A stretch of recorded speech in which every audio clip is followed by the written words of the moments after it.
nama Budi Ari muncul di dakwaan situs judi online, tetapi dia mengatakan tidak terlibat.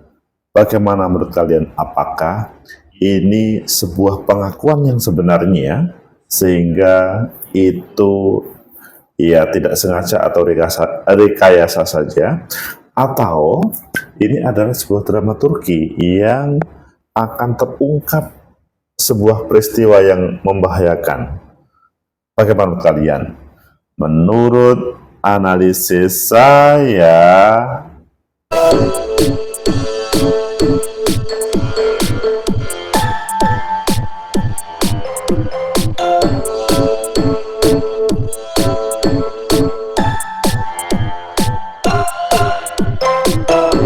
Assalamualaikum warahmatullahi wabarakatuh. Salam sejahtera untuk kita semua. Pecinta masa depan negeri, tegakkan kebenaran, lawan ketidakadilan. Budi Ari, seorang menteri di era Pak Jokowi periode pertama, ada hubungannya dengan Kominfo. Maksudnya karena beliau adalah yang bertanggung jawab, dan pada kesempatan ini muncul nama Budi Ari di dakwaan kasus judi online. Semuanya pro dan kontra, ada yang percaya dan ada yang tidak percaya. Ayo kita baca di beberapa media, selanjutnya nanti kita kupas sebenarnya yang terjadi bagaimana, apakah Budi Ari adalah orang yang terkena fitnah atau memang dia terlibat, dan solusinya bagaimana untuk negeri ini, karena beliau menjadi salah satu di pembantu Presiden Prabowo. Pertama kita baca di Detik, judulnya Budi Ari bantah lindungi situs judi online. Ini langsung to the point, tidak terlibat. Tetapi kalau di Tempo, judulnya Budi Ari tersangkut suap judi online. Ini kalau dalam bahasa Tempo, nama mantan Menteri Komunikasi dan Informatika, Budi Ari Setiadi, muncul dalam surat dakwaan kasus suap situs judi online yang dikutip Tempo dari Sistem Informasi Penyelesaian Perkara Pengadilan Negeri Jakarta Selatan, Jumat. Kemudian kalau di Kompas, judulnya Kapolri buka peluang periksa lagi Budi Ari Setiadi. Apakah ini ada hubungannya dengan serius yang muncul namanya itu atau yang lain? Yang selanjutnya di Kompas juga, soal kemungkinan tersangka baru kasus judi online, Kejagung sebut pemenang penyidik Polda Metro. Wah, ini sepertinya ada sesuatu sehingga wah ini kok Polda Metro deh. Oh bukan, ini. Kemudian yang terakhir adalah di Metro TV News, nama Budi Ari muncul di dakwaan kasus judi online. Begini respon Projo. Kalian pilih yang mana? Oke, kita pilih yang di Kompas dan yang ada di Tempo. Kalau yang ada di Kompas itu adalah Kapolri buka peluang periksa lagi Budi Ari Setiadi. Ini ada hubungannya dengan judi online. Nanti kita tambahkan yang ada di Tempo. Kapolri Jenderal Listio Sigit Prabowo mengatakan Budi Ari Setiadi bisa saja kembali diperiksa dalam kasus pengamanan situs judi online Judol dari pemblokiran Kementerian Komunikasi dan Informatika Kemenkominfo. Yang jelas pernah kita periksa, maksudnya Budi Ari Setiadi. Tentunya mungkin akan kita konfirmasi lagi. Dulu saat Budi Ari masih menjabat sebagai Menkominfo, Badan Reserse Kriminal Barreskrim Polri pernah memeriksa pada September 2024. Ini saat Budi Ari menjabat sebagai Menteri Koperasi, namanya mencuat senyampang sidang terkait dengan pemblokiran situs judi online bergulir. Kapolri membuka peluang memeriksa lagi Budi Ari. Pada persidangan di Pengadilan Negeri Jakarta Selatan 14 Mei, nama Budi Ari disebut dalam surat dakwaan Zulkarnain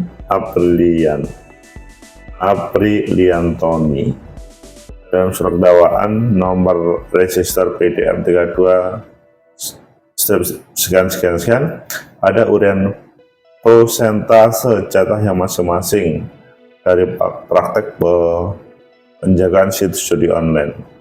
Pembagian untuk terdakwa 2 Adi Kismanto sebesar 20%, terdakwa 1 Zulkarnain sebesar 30%, dan untuk saudara Budi Ari sebesar 50% dari keseluruhan website yang dijaga. Ini tidak pemain kalau yang saat ini terjadi, tapi malahan lebih dari pemain, karena dia 50%, pemainnya 30%, 20%. Bantahan Budi Ari membantah tudingan bahwa dirinya menerima 50% dari uang hasil perlindungan situs judi online yang diduga dilakukan sejumlah pegawai Kementerian Informatika. Lebih lanjut, Budi Ari menjelaskan bahwa alokasi 50% dari hasil perlindungan situs judi online yang disebutkan dalam dakwaan adalah hasil kong kali kong di antara para terdakwa dan bukan merupakan inisiatif atau permintaan darinya. Kalau melihat dari pernyataan ini memang ada benar adanya, hanya kalau dalam bahasa para terdakwa itu adalah permintaan Budi Ari, tetapi dalam bahasa dari Budi Ari itu yaitu kan atas bahasanya hasil kong kali kong di antara para terdakwa dan bukan merupakan inisiatif atau permintaan darinya. Nah, ini masalahnya. Apakah itu selanjutnya mengalir betul atau hanya sesat? Kita lanjutkan. Ini pernyataan Budi Ari. Iya, omon-omon mereka saja bahwa Pak Menteri nanti dikasih jatah 50%. Saya tidak tahu ada kesepakatan itu. Mereka juga tidak pernah memberitahu, apalagi aliran dana, faktanya tidak ada. Kalau dari sini kelihatannya dibantah oleh Budi Ari. Pemeriksaan 2024. 19 Desember tahun lalu Budi Ari diperiksa sebagai saksi kasus itu dari sekitar pukul 10 sampai 17, namun Budi mengaku hanya diperiksa 2 jam. Ini 10 sampai 17 tapi hanya diperiksa 2 jam. Ketika ditanya materi dan pertanyaannya dinyatakan oleh kepolisian, Budi meminta awak media mengkonfirmasi ke penyidik yang memeriksanya. Itu kalau kita melihat di Kompas, sedang berkritik akan kebenaran awan ketidakadilan. Itu yang terjadi dengan Budi Ari yang pada kesempatan ini membantah tentang judi online tersebut. Bagaimana menurut kalian tentang pro dan kontra ini? Menurut analisis saya, pertama, bahwa peristiwa judi online itu terjadi di Kemeninfo, Kementerian Informatika. Kalau sekarang mungkin Kemendikti ya. Intinya bahwa pada waktu itu ada sebuah peristiwa yang sebetulnya bagian pemerintah itu tahu terkait dengan peristiwa tersebut dan tidak dilarang, bahkan menjadi bagian dari proses itu. Dari para terdakwa mengatakan mendapatkan bagian itu membahayakan. Kemudian yang kedua, dari pernyataan Budi Ari berbeda dengan yang ditampilkan oleh Tempo. Jadi Kompas dan lain, kalau di Tempo mengatakan Budi Ari terlibat di situs judi online. Tetapi kalau di Kompas dan lain-lainnya, Budi Ari itu muncul di dakwaan, tetapi beliau itu mengklarifikasi dan menolaknya. Jadi bahasa klarifikasinya adalah itu bukan permintaan dirinya, tetapi adalah kong kali kong di antara para terdakwa dan bukan merupakan inisiatif atau permintaan darinya. Nah ini ya sepertinya ini agak sumir. Intinya bahwa ada sesuatu yang diperdebatkan serius di dalam proses persidangan. Kemudian yang ketiga, akhirnya bahasanya Pak Kapolri sangat mungkin akan memanggil kembali. Menurut analisis saya terkait dengan itu semuanya, memang ini masih terbuka.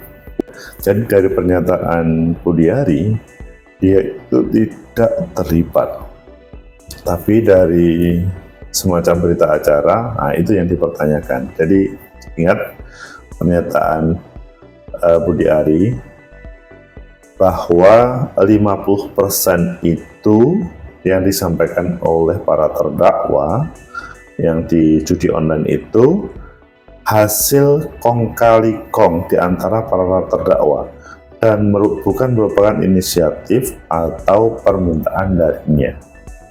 Ini yang sekali lagi yang disampaikan oleh mantan Menteri Menkominfo tersebut.